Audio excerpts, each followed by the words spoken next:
3절로 11절까지 이제 한 절씩 저와 함께 교독하겠습니다. 내가 너희를 생각할 때마다 나의 하나님께 감사하며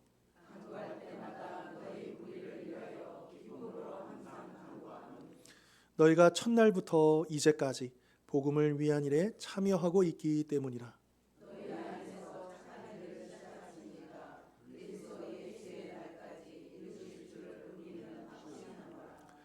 내가 너희 무리를 위하여 이와 같이 생각하는 것이 마땅하니 이는 너희가 내 마음에 있음이며 나의 매임과 복음을 변명함과 확정함에 너희가 다 나와 함께 은혜에 참여한 자가 됨이라.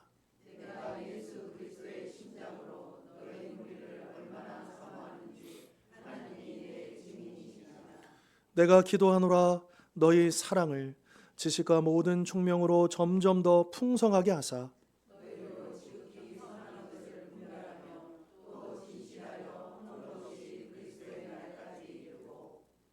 같이 읽겠습니다. 예수 그리스도로 말미암아 의의 열매가 가득하여 하나님의 영광과 찬송이 되기를 원하노라. 아멘. 자, 이 빌립보서는 우리가 잘 아시는 대로 에베소서, 골로새서, 빌레몬서 요 네 권의 책이 옥중서신이다 이렇게 우리가 알고 있죠. 그러니까 감옥에서 쓴 편지인 것입니다. 자, 그러면 바울이 왜 이 빌립보서를 기록하게 되었을까? 이 편지를 쓰게 되었을까? 그것은 뭐냐면 지금 현재 자신이 어떤 상황에 있는지, 어떤 형편에 있는지를 이제 빌립보 교회 성도들에게 알리기 위함이죠. 왜냐하면 성도들이 늘 바울을 위해서 기도했고 또 바울에 대한 염려가 있었기 때문에 또 그런 면에서 걱정하지 마십시오. 또 이제 권면하면서 또 그렇게 보낸 편지입니다. 그리고 더불어서 마침 또 빌립보 교회에서 에바브로디도라고 하는 지도자를 일꾼을 이제 바울에게 이제 보내주어서 그 편에 이제 그 어떤 필요한 물품들 또 이제 후원금들 또 여러 가지를 또 그렇게 보낸 것에 대해서 감사를 표현하고 싶어서 또 이 편지를 썼다라고 볼 수 있습니다. 자, 빌립보 교회는 바울이 여러 곳에서 사역을 했잖아요. 다 나름대로의 의미가 있고 또 여러 가지 모든 그런 기억에 남는 교회일 텐데 특별히 바울과 빌립보 교회 사이는 더 특별함이 있었던 것 같습니다. 왜냐하면 다른 바울 서신들을 보면 대체로 이제 그 인사말 촉에 보면 이제 자기를 소개하거든요. 그러면 항상 사도라는 말을 되게 강조해요. 자기가 사도다. 그러니까 이게 뒤집어 보면 뭐냐면 그 교회에서 바울이 떠난 다음에 바울의 경쟁자 또 때로는 바울의 대적자 이런 사람들이 그 교회에 와서 바울의 빈 자리를 노리고 바울을 깎아내리거나 바울의 권위에 대해서 도전하는 이런 일들이 많았기 때문에 그 편지를 쓸 때마다 바울이 자기가 그리스도의 종이고 사도라는 것을 강조할 수밖에 없었다는 걸 말해주는 거거든요. 역설적이기도 해요. 그러니까 지금 바울이 자기를 자랑하는 게 아니라는 겁니다. 그 글을 보면 그런 이제 내막이 있다라고 하는 것이죠. 자, 그런데 여러분 빌립보서 1절 보십시오.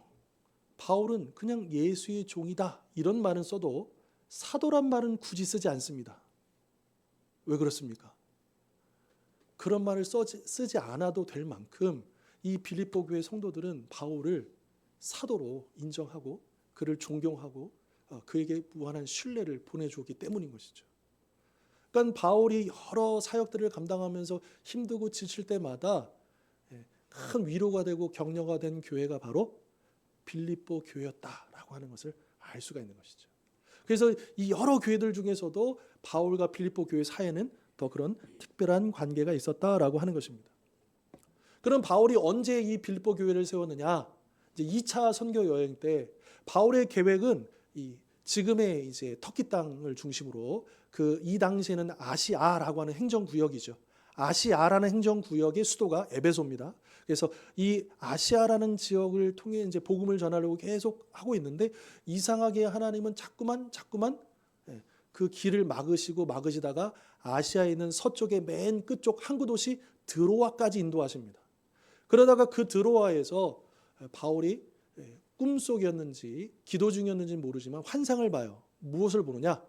마게도냐 사람이 딱 나타나가지고 와서 우리를 도우라라고 하는 그 환상을 보게 되면서 바울이 자기 이제 선교팀하고 이 이야기를 나누게 되겠죠. 그러면서 내가 이런 환상을 봤는데 아무래도 성령님께서 우리를 저 바다 건너편 이 아시아가 아니고 마게도냐 저 땅으로 우리를 부르는 것 같습니다 라고 이야기했을 것이고요. 그리고 나머지 누가라든지 디모데라든지 바나바라든지 그 동역자들이 마음을 모아서 그리고 배를 타고 넘어가게 되는 것이죠.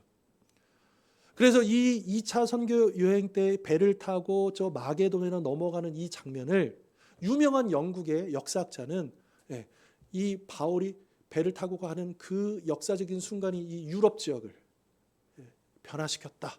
아주 굉장히 역사적인 한 중요한 장면으로 뽑기도 합니다. 그래서 딱 들어가서 마게도냐의 첫 번째 사역지가 어디였느냐? 빌립보였다라고 하는 거죠. 이 빌립보는 어느 도시였냐면 로마가 특별히 만든 도시예요. 무엇을 위해서 만들었느냐? 이제 로마 군인들이 퇴역을 하면 이제 그들은 다 로마 시민들인데 이제 그들을 위해서 만드는 도시입니다. 그러니까 여기 있는 사람들은 굉장히 자부심이 있고요. 이 로마를 위해서 헌신한 사람들이기 때문에 또 다 로마 시민들 중심이기 때문에 굉장한 자치권과 자부심을 가지는 그런 이제 특별한 도시이기도 했죠. 그러다 보니까 여기에는 이제 유대인들이 상대적으로 적었던 것 같습니다. 그래서 바울은 늘 어디나 어느 도시를 가든지 제일 먼저 가는 곳이 어디냐? 회당에 갑니다. 우리가 보통 생각할 때 바울은 이방인의 사도 아닙니까? 그러면 이제 바울은 이방인들에게만 복음을 전한 거 아닙니까? 라는 오해를 할 수 있는데 그런데 우리가 사도행전을 쭉 읽으시면 사도 바울은 어느 도시를 가든지 처음 복음을 전할 때 제일 먼저 회당에 가서 유대인들에게 복음을 전하다가 유대인들이 반대하고 쫓아내면 이제 그 다음부터 이제 이방인들에게 복음을 전했다라고 하는 거죠. 그런데 빌립보에는 회당이 없었다는 거예요. 그래서 혹시라도 기도할 수 있는 곳이 없겠는가 해서 그 물이 있는 곳, 세례를 줄 수 있는 그런 이제 물가로 갔다가 마침 거기에서 운명적인 만남, 즉 루디아라고 하는 옷감 장사, 그 자주 옷감 장사 염색업을 하는 그 여인을 만나게 되는 것이죠. 그래서 최초로 이 빌립보의 이 루디아의 가정에 교회가 세워지고 그러면서 계속해서 그 사역들이 잘 이어졌습니다. 자, 그러나 바울의 사역이 그렇게 오래되지는 못했어요. 왜냐하면 거기서 소동이 일어났잖아요. 특별히 그 귀신 들린 여종을 고쳤는데 이 귀신 들린 여종을 통해 가지고 점치면서 돈을 벌던 여러 주인들이 이제 이 여인이 정상으로 돌아오니까 돈줄이 끊겼잖아요. 그러니까 이제 엄한 바울을 이제 고소해 가지고 그래서 빌립보에 있는 그 관원들이 바울에게 자초지종도 묻지 않고 그냥 무조건 채찍으로 때리고 그런 다음에 감옥에 집어넣지 않습니까? 그런 소동이 벌어지는 가운데 이제 그것도 또한 하나님 역사하셔서 그 감옥의 간수장과 그 가족들에게 복음이 전해지는 또 교회가 세워지는 참 놀라운 하나님의 섭리가 이루어졌죠. 하지만 그 관원들이 종용합니다. 바울에게 빨리 떠나기를. 그래서 어쩔 수 없이 바울이 오랜 시간 사역하지 못하고 참 아쉬움을 가득 담고서 그것을 떠날 수밖에 없었다라고 하는 겁니다. 하지만 그 일로 인해서 빌립보 교회와 바울 사이에는 더 끈끈한 여러분 그런 거 있잖아요. 더 뭐라 그럴까요? 그러니까 물론 더 같이 오랫동안 사역을 했기 때문에 더 오랫동안의 그런 관계도 맺을 수 있는 거지만 또 역설적이게도 오래 사역하지 못했기 때문에 더 간절함과 아쉬움과 그런 게 있기 때문에 더 특별하게 빌립보 교회 성도들은 더 그래서 바울에게 연락하고 바울을 돕고 협력하고 기도하지 않았겠는가? 또 이런 생각도 들어집니다. 자, 그러면서 빌립보 교회는 지속적으로 기도와 재정 후원으로 바울과 함께했다라고 하는 겁니다. 자, 그러면 빌립보 교회는 넉넉한 교회였느냐? 그렇지 않습니다. 빌립보 교회는 굉장히 어려운 교회였어요. 핍박도 많은 교회였어요. 그렇게 넉넉하지 못한 형편에서도 눈에 띄게 이 빌립보 교회는 바울이 이제 빌립보로 떠나서 데살로니가 가서 사역할 때도 거기까지 유대인들이 막 쫓아와가지고 바울을 핍박하거든요. 막 그런 와중에서도 이 빌립보 교회는 바울에게 2차례나 걸쳐서 후원금을 보내주면서 격려하고 함께 동참했고요. 또 쫓겨가지고 아가야 지방 남부 지역으로 고린도까지 내려와서도 계속해서 이 빌립보 교회는 바울을 돕고 후원을 했다라고 하는 것입니다. 그리고 바울이 이 로마의 감옥에 갇혔다라는 소식을 듣고 누구를 보내느냐? 아까 제가 언급했죠. 에바브로디도라는 사람을 보냅니다. 자, 그런데 이 사람이요. 생각해 보십시오. 빌립보에서 로마까지요. 2000km가 넘어요. 옆 동네가 아닙니다. 그리고 이 당시에는요. 그 먼 거리를 여행한다는 것은 되게 위험한 거예요. 아무리 로마가 전 이제 제국이 이제 그 나라를 안정시키긴 했지만 바울도 그랬지만 여행하면서 수많은 도적의 위험들, 강도의 위험들, 물의 위험들, 수많은 위험들. 그러니까 이 에바브로디도가 이 빌립보 교회의 세움을 받아가지고 파송을 받아서 지금 바울에게 가는데 2000km를 비행기 타고 가는 것도 아니잖아요. 어마어마한 거리를 가야 되고 목숨을 가는 거죠. 아마도 그래서인지 모르지만 에바브로디도가 바울에게 도착했을 때 중병에 걸리게 됩니다. 이 빌립보의 내용이 나와요. 그러니까 죽을 만큼의 심각한 병에 걸려요. 물론 감사하게도 그가 낫게 됩니다. 그런 이제 일들이 있었고요. 그럼에도 불구하고 여러분 만약에 바울은 지금 죄수인데요. 만약에 사형이라도 받게 된다면 지금 이 에바브로는 그냥 편지만 들려보내고 후원금만 전달하고 가는 사람이 아니고요. 바울을 쉽게 말하면 옥바라지를 하는 사람으로 보낸 거예요. 빌립보 교회가 다 갈 수 없으니까 빌립보 교회를 대표해가지고 이 에바브로디도가 대신 가서 바울의 그 힘든 상황들을 옥바라지를 하러 그를 보낸 거라는 거죠. 그리고 이 에바브로라고 하는 사람은 참 성경에 기록에 많이 없어요. 그에 대한 정보가 별로 없어요. 하지만 이런 것들을 우리가 추정해 보면 그가 얼마나 헌신적이고 믿음의 사람이었는가를 알 수가 있는 것이죠. 참 하나님께서 귀하게 사용하신 일꾼이었다라고 하는 것입니다. 그래서 바울은 이런 빌립보 교회에 감사한 그 마음을 담아내고 싶어서 이 편지를 쓰고 있다라고 하는 거죠. 물론 바울의 이 마음은 단지 자신을 도운 일에 대한 감사만이 아니었을 것입니다. 이 빌립보 교회가 그동안 오랫동안 자신의 사역이지만 사실은 궁극적으로는 이건 주님의 사역이잖아요. 복음의 사역이잖아요. 그 일에 헌신하고 있는 동참하고 있는 그들에 대한 헌신에 대한 감사고요. 또 그들을 통해서 하나님 나라의 일들을 이루시는 그 하나님에 대한 감사, 확신 이런 것들로 그렇게 편지를 보내고 있다라고 하는 것이죠. 자, 그래서 이렇게 이야기합니다. 6절, 7절 현대인 성경으로 인용했습니다. 읽겠습니다. 여러분 가운데 시작. 여러분 가운데 선한 일을 시작하신 하나님께서 그리스도 예수님이 다시 오시는 날까지 그 일을 완성하실 것을 나는 확신합니다. 내가 갇혔을 때나 기쁜 소식을 변화하고 증거할 때에도 나와 함께 하나님의 은혜를 받고 고생해온 여러분을 내가 늘 마음속으로 생각하는 것은 당연한 일입니다. 아멘. 자, 먼저 보시면 6절에서 하나님께서 그 일을 완성할 것을 나는 확신합니다. 하나님께서 빌립보 교회 성도 여러분들을 통해서 이루신 그 일을, 이 구원의 일을, 복음의 일을 하나님은 반드시 완성할 것을 저는 믿습니다. 이런 고백인 거죠. 또 그러면서 7절에 보면 나와 함께 고생해온 여러분들. 그러니까 바울의 마음이 어떤 마음인지 느껴지시죠? 너무너무 감사하는 마음을 그렇게 담아내고 있다라고 하는 거예요. 그래서 오늘 보면 3절에 보시면 내가 너희를 생각할 때마다 나의 하나님께 뭐 한다고요? 성경 보십시오. 3절. 내가 너희를 생각할 때마다 나의 하나님께 감사하며. 성도들에 대한 감사고 하나님을 향한 감사다라고 하는 겁니다. 자, 그런데 지금 바울이 어디 있어요? 그냥 우리는 감옥에서 아주 따뜻한 온돌방에 앉아있는 걸로 생각하시면 오산입니다. 이 당시에 로마의 감옥이라는 것은 굉장히 열악해요.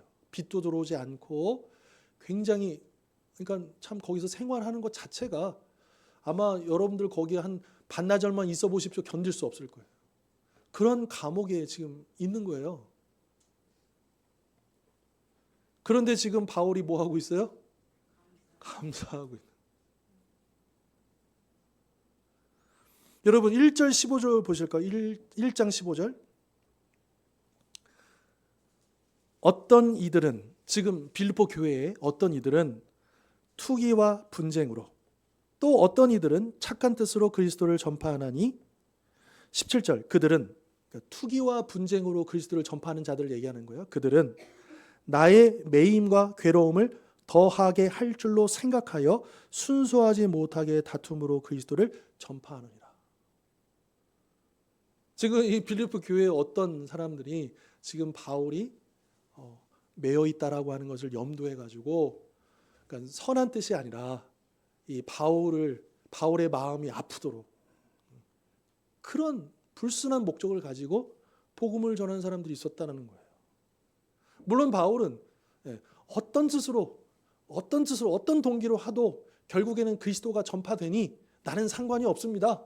나는 그것으로 인해서 기뻐합니다. 이렇게 이야기하지만 근데 인간 바울의 마음은 어떻겠어요? 아프죠. 그리고 이런 사람들도 있었다는 거. 28절 내려가셔서 28절 무슨 일에든지 대적하는 자들 때문에 두려워하지 아니하는 이 일을 듣고자 함이라. 대적하는 자들도 있었다라고 하는 거예요. 그럼 바울이 옥에 갇히고 공궁에 처하고 어려움에 있으니까 여러분 그렇잖아요. 내가 어려움을 당하면 진짜 친구, 가짜 친구가 드러나잖아요. 그렇지 않습니까? 내가 잘 나가고 괜찮을 때는 다 친구예요. 그런데 진짜 내가 위기를 만나고 어려움을 당하면 이제 딱 드러나잖아요. 누가 진짜 친구인지 가짜 친구인지.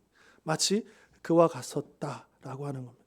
아무튼 이 당시에 바울은 감옥 안에 있고 그의 마음을 아프게 하고 그를 대적하는 여러 가지 일들 때문에 참 많이 힘들고 고통스러웠을 것이다 라고 하는 겁니다.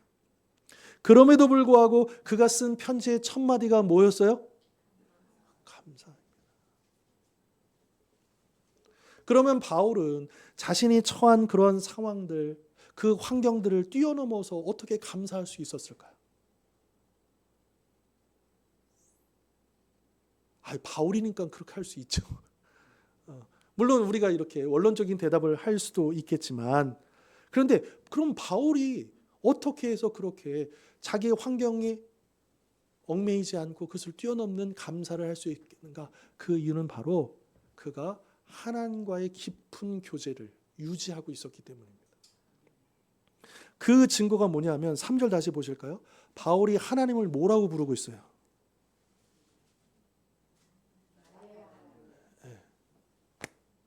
나의 하나님.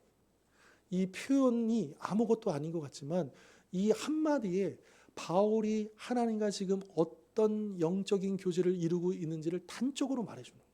나의 하나님. 굉장히 개인적이고 인격적인 표현이라는 거예요.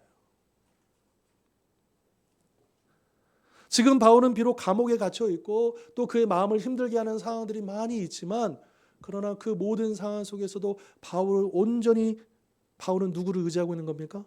하나님을 의지하고 있고 그리고 하나님은 당신을 의지하는 그 바울의 그 모든 삶 속에 개입하시며 그를 만져주시며 여러분 그렇게 하나님과 이 바울 사이에 그 바울을 둘러싼 환경 어떤 환경이든지 그게 문제가 아니고 이 안에서 그 모든 것들을 뛰어넘을 수 있는 감사를 그가 할 수 있었다라고 하는 것이죠. 그래서 나중에 가보면 그 빌립보서에 우리가 수요일 때도 배운 말씀이지만 내게 능력 주신 자 안에서 내가 모든 걸 할 수 있느니라 그 의미를 우리가 배웠죠. 근데 그 앞에 보면 나는 배부름에도 배고픔에도 곤고함에도 풍부함에도 나는 자족하기를 배웠다.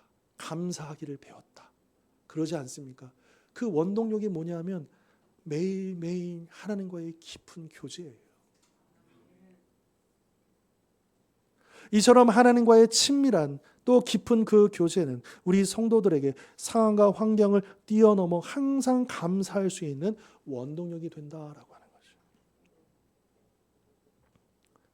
혹시 지금 내가 감사하지 못하는 이유가 무엇입니까? 머리로 알고 있는 그 감사가 아니라 진심으로 마음에서 나오는 그 감사를 드리지 못하는 이유가 무엇이냐라고 하는 겁니다. 어떤 상황 때문에요? 어떤 환경 때문에요? 건강 때문에요? 물질 때문에요? 어떤 관계 때문에요? 그것 때문이라고 생각하십니까? 오늘 본문은 아니라고 말씀하십니다. 사실 지금 우리가 감사하지 못하는 이유는 그것 때문이 아니라는 거예요.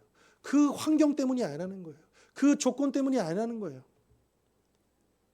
하나님과의 교제가 끊어졌고 하나님과의 교제가 깊지 않기 때문에 그래서 우리가 감사하지 못한다라고 하는 것이죠.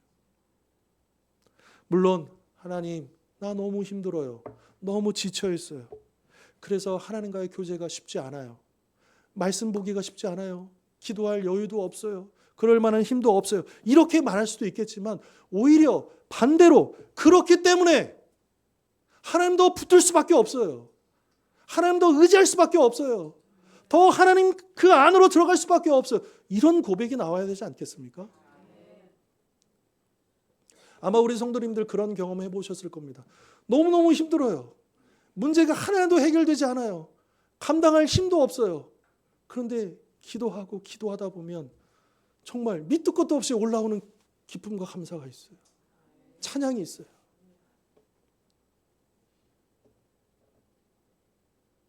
이거는 경험해 본 사람들만 압니다. 그냥 여전히 나에게 주어진 그 삶의 형편과 처지와 그 상황들 속에 그 얽매여서 그냥 거기에 지쳐서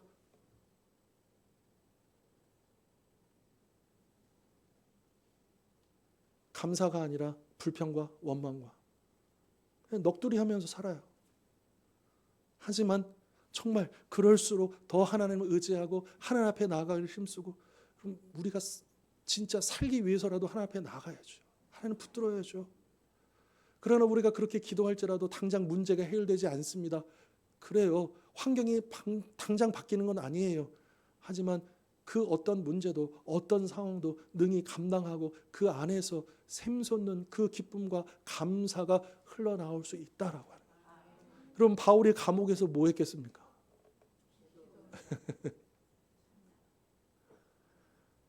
지금 바울이 감옥에 갇혔을 때 지난 날들을 쑥 돌아보면서 하나님 너무하십니다.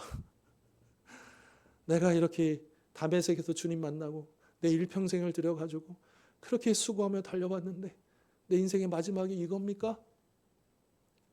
물론 바울도 그런 생각했을지도 몰라요. 하지만 그 차디찬 그 감옥 바닥에서 그가 기도할 때 그를 위로하시고 그와 함께 하시는 그 하나님의 그 은혜로 바울은 그것을 이겨내고 있다라고 하는 것이죠. 놀랍게 감사하고 있다라고 하는 것입니다. 그런데 이렇게 상황과 환경을 초월한 이 감사는요, 뭘로 이어지느냐? 기도로 이어지고 있다라는 거예요. 4절 보실까요? 바울은 자신이 간구할 때마다, 그러니까 지금 바울이 열심히 기도하고 있다는 걸 얘기해 주는 거죠. 간구할 때마다 너희 무리, 빌립보 교회 성도들이죠. 너희 무리를 위하여 기쁨으로 항상 간구한다 이렇게 얘기합니다. 지금 바울의 기도를 보십시오. 자기 자신을 위한 기도가 아니라 누구를 위한 기도예요? 네, 빌립보 교회 성도들을 위한 기도입니다. 여기에 간구라고 번역되어진 이 단어는 결여, 부족이라고 하는 뜻이에요. 그러니까 지금 바울이 빌립보 성도들을 위해서 간구했다는 건 뭐냐면 이 빌립보 교회의 구체적인 그 필요를 놓고 그 부족한 어떤 상황들을 놓고 하나님께서 해결해 주시고 공급해 주시기를 그렇게 기도했다라고 하는 거예요. 그러니까 지금 바울은요, 감옥에 갇혀 있지만 죄수라는 신분이지만 그러나 거룩한 중보자로서 그 어려운 형편 속에서도 이 성도들을 위한 기도를, 그 지체들을 위한 중보를 놓지 않았다라고 하는 것입니다. 그들의 부족한 것을 채워달라 항상 하나님께 간구하고 있었다라고 하는 것이죠. 여러분 보십시오. 빌립보 교회 성도들은 넉넉하지 못하지만 최선을 다해서 바울을 위해서 기도하고 있고 물질을 보내고 있고 사람을 보내고 있고 어떻게 해서든 바울과 함께하기를 원하고 또 바울은 그 감옥에서 항상 그 빌립보 교회 성도들을 위해서 축복하고 기도하고 그들에게 공급해 주시기를 기도하고 있고 여러분 이게 교제입니다. 이게 사랑의 교제죠. 이게 믿는 자들 사이에 진정한 나눔이고 교제지 않습니까? 나의 필요를 채우고자 함이 아니라 다른 사람의 필요를 채우고자 하는, 이것이 하나님 보실 때 너무나도 아름다운 동역이고 사랑의 모습이다라고 하는 것입니다. 여러분, 성도의 교제는요, 당연히 먹고 마시고 그것도 포함이 됩니다. 그러나 그게 전부가 아니다라고. 그거는 믿지 않는 사람들도 하는 일이에요. 여러분 주변에 보십시오. 교회 안 다니시는 분들도 같이 밥 먹고 같이 놀러 가고 좋은 거 같이 하는 거 많잖아요. 그런데 성도의 교제는 이 세상이 말하는 그런 계모임이 아닙니다. 서로의 영적인 필요를 채우고 육적인 부족함을 채워주고 그 사랑으로 보듬고 하나 되려고 하는 그것이 성도의 교제다라고 하는 것이죠. 여러분 오늘도 간식 교제 하실 텐데 먹고 마시는 거 당연히 우리가 즐겁게 감사함으로 하시고요. 그러나 거기에만 머물지 않으시기를 바랍니다.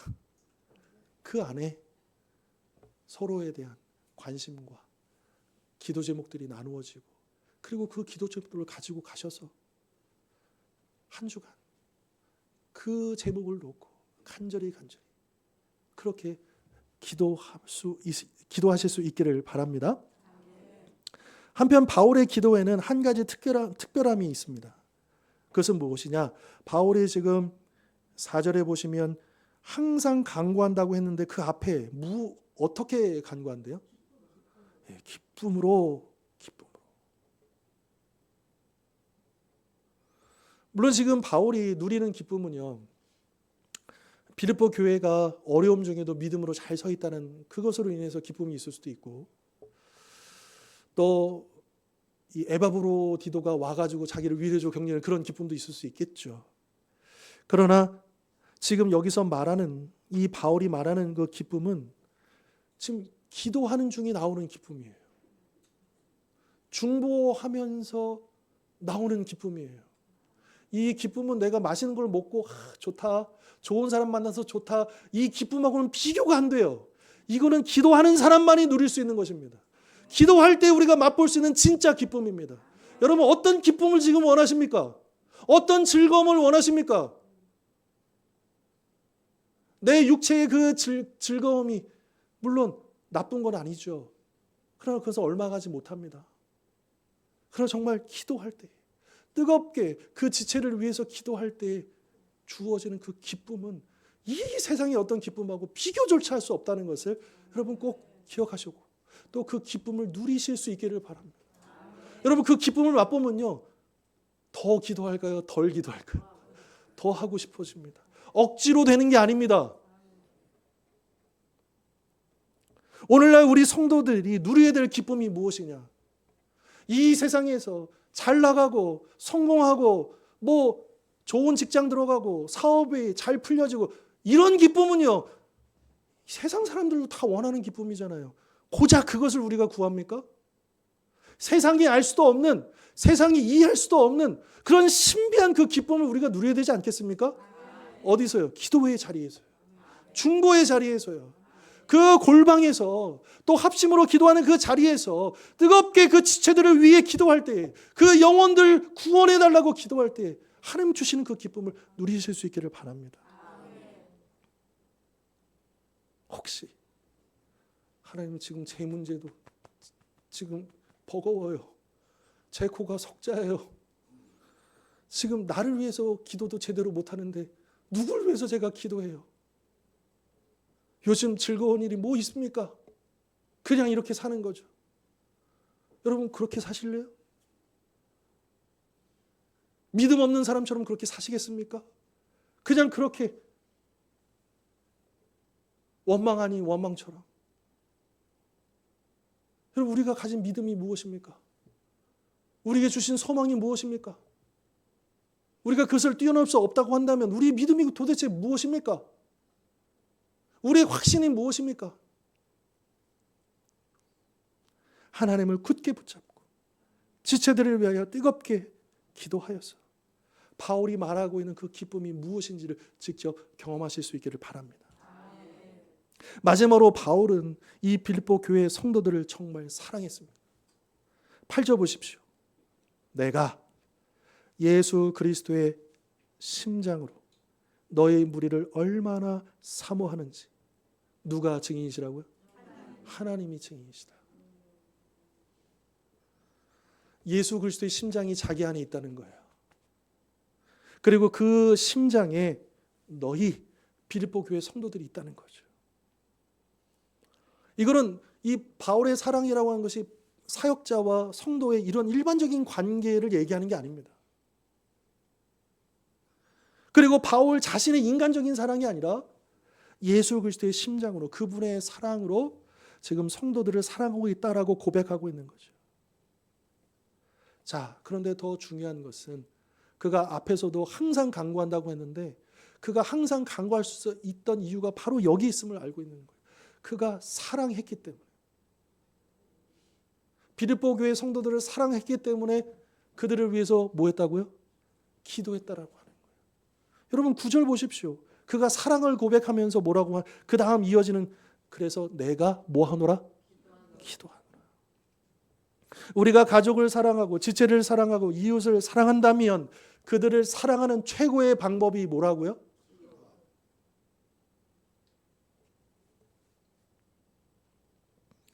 그러면 빌립보 교회를 위한 바울의 기도는 구체적으로 무엇이었을까? 몇 가지가 있지만 그 중에 한 가지만 주목해서 보기를 원하는데 9절에서 바울은요.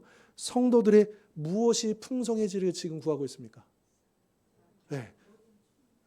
사랑이 풍성해지기를 원하고 있죠. 기도하고 있죠. 왜냐하면 교회는 무엇보다도 그리스도의 사랑이 풍성한 교회가 되어야 하기 때문입니다. 물질이 풍성하고 교인 수가 풍성한 것보다 사랑이 풍성한 것이 교회의 생명이기 때문이죠. 여러분 우리가 창립 예배 여기서 드렸을 때 우리 2016년 4월 우리 노회에서 설립 예배 드렸을 때 우리 온 성도들이 특송했잖아요. 이 찬양 특송했잖아요. 그래서 1절에 가사 보십시오. 사람이 넘치기보다 사랑이 넘치는 교회. 섬김을 원하기보다 정말 그런 교회 되기를 원하십니까? 정말이요? 네, 그렇게 기도해 주십시오. 주님이 피로 사신 아름다운 교회, 서로 사랑함으로 하나 되는 교회. 주님이 머리 되신 거룩한 교회 우리 함께 만들어 가십시다. 사랑을 잃은 교회는 본질을 잃은 교회입니다. 사랑이 없으면 아무런 의미가 없어요. 여기에 사람이 미어 터지고 뭐 엄청난 흥행 같은 일들이 벌어져도 사랑이 없으면 아무 의미가 없습니다. 결코 하나님 기뻐하시지 않습니다. 하나님이 원하시는 것은 여기 지금 몇 명이 모이느냐, 여기 얼마나 예산이 얼마냐 이거 관심 없으세요. 여기 얼마나 사랑의 온도가 뜨겁냐 이거를 원하시는 거예요.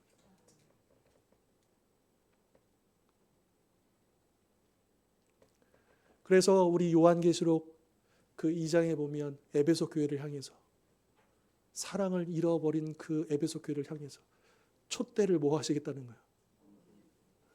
그럼 끝이에요. 사랑이 없는 사랑을 잃어버린 교회는 촛대가 옮겨집니다. 더 이상 주님의 교회가 아니라는 거예요. 허울만 교회지 교회가 아니라는 거예요.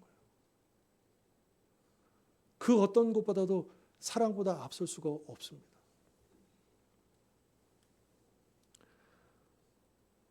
우리 주원교회가 어떤 교회가 되기를 기도하고 계십니까?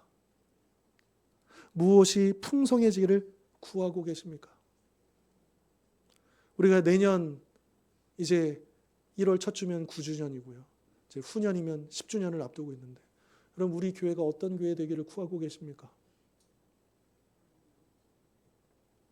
정말 사랑이 넘치는 교회가 되기를 구했으면 좋겠습니다.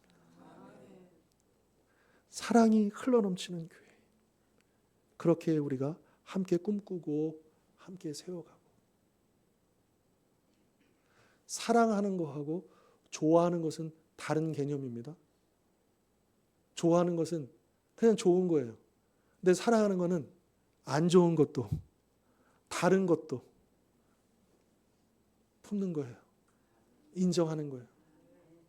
나와 다른 생각, 나와 다른 입장, 나와 다른 모습, 나랑 안 맞는 거, 그것도 그게 사랑이에요.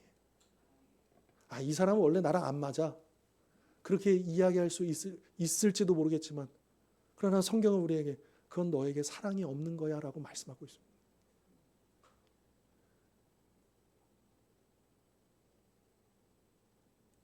사랑은 그 지식을 뛰어넘습니다. 이 사람은, 이 교회는, 이 공동체는 나랑 안 맞아.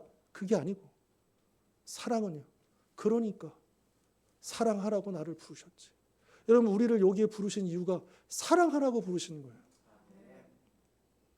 내가 좋아하는 사람들끼리 모이고 내가 좋아하는 사람끼리 모이고 이러려고 우리를 부르신 게 아닙니다. 요한복음에 보면 예수님께서 그 제자들에게 뭐라고 부탁하십니까? 내가 새 계명을 주노니 서로 사랑하라. 그렇게 너희가 서로 사랑할 때 너희가 내 제자인 줄 알리라.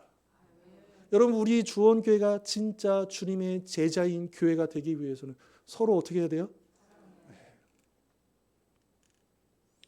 사랑이 쉽지는 않습니다.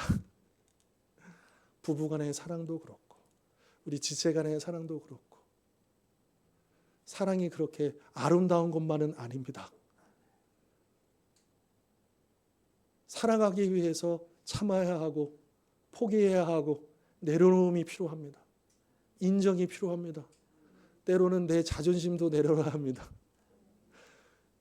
여러분, 우리를 보십시오. 저도 보면 뭐가 이렇게 탁 상황이 안 되고 뭐가 나랑 부딪히고 이러면 저도 확 이렇게 올라옵니다. 물론 그 올라오는 감정 자체를 우리가 누르거나 그게 잘못됐다는 얘기는 아닙니다. 우리는 어쩔 수 없는 그런 존재예요. 하지만 하나님 우리에게 사랑하라고 명령하고 계시지 않습니까? 그러니까 우리가 해야 할 일은 사랑하는 겁니다. 판단하고 평가하고 그게 우리에게 주어진 명령이 아니고 사랑하라는 명령을 받았음을 우리는 기억해야 될 줄 믿습니다. 우리는 오늘 본문을 통해서 바울이 빌립보 교회로 인해서 얼마나 하나님께 감사하고 있었는지, 또 빌립보 교회 성도들을 얼마나 사랑하고 있었는지, 그래서 그들을 위해서 얼마나 기도하고 있었는지를 보았습니다. 바울은 이 편지를 통해서 오랜 시간 자신과 동역하며 함께 고생한 빌립보 교회 성도들 진심 어린 감사를 전하면서 비록 처한 상황과 환경이 그의 몸과 마음을 힘들게 하고 있었지만 그럴수록 더 깊은 하나님과의 교제 가운데서 힘을 얻어 성도들의 필요가 채워지기를 간절히 기도했다는 겁니다. 그리고 그렇게 기도하는 중에 바울은 힘든 상황과 환경을 뛰어넘는 기쁨을 누렸습니다. 사실 그가 성도들을 위해 기도할 수 있었던 것은 그들을 향한 사랑이 뜨거웠기 때문이죠. 그들을 향한 사랑, 바울을 기도의 자리로 이끌었던 것입니다. 그리고 그 자리에서 바울은 빌립보 교회가 무엇보다도 사랑이 흘러넘치고 섬김의 기쁨을 알아가며 서로 사랑함으로써 그들의 사랑이 더 풍성해지기를 기도했습니다. 이러한 바울의 감사와 사랑 그리고 기도를 본받아 어떤 상황과 환경 속에서도 하나님과의 깊은 교제 가운데에서 날마다 감사의 찬양을 부르고 기쁨으로 교회와 지체들을 위해 뜨겁게 중보하며 서로 사랑하기를 힘쓰므로써 주님이 머리가 되시고 머리가 되신 이 한 몸을 이루어가는 우리 모든 성도님들 되실 수 있기를 주님의 이름으로 축원합니다. 기도하겠습니다.